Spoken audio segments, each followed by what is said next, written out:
Qatar, छोटा मुल्क, बड़ी सियासत। हमले की वजह सिर्फ सिक्योरिटी नहीं, कतर की सियासत भी है। छोटा मुल्क लेकिन अंतर्राष्ट्रीय सियासत में बड़ा खिलाड़ी।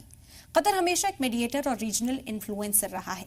उसने मिडिल ईस्ट में अमन और बातचीत की कई कोशिशें की हैं, लेकिन इल्जाम भी लगे कि उसने हमास और मुस्लिम ब्रदरहुड को मदद की। एक तरफ अमेरिका का हामी, दूसरी तरफ इजराइल का मुखालिफ। सूरत हाल और भी नाजुक हो गई।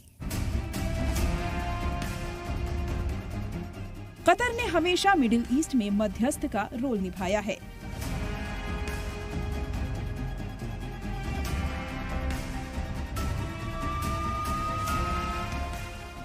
तालिबान, अमेरिका वार्ता, फिलिस्तीन मुद्दों में शांति प्रयास, हर जगह दोहा की भूमिका मीडिएटर की रही है।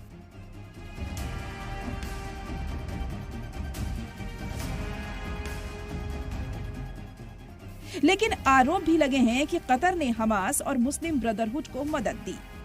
एक तरफ अमेरिका का सहयोगी, दूसरी तरफ इजराइल का विरोधी।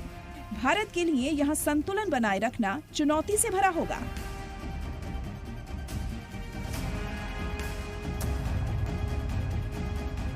हमले की खबर मिलते ही ओआईसी यानी ऑर्गेनाइजेशन ऑफ इस्लामिक कोऑपरेशन ने स्थिति पर ध्यान दिया और सदस्य देशों से फौरन संपर्क साधा।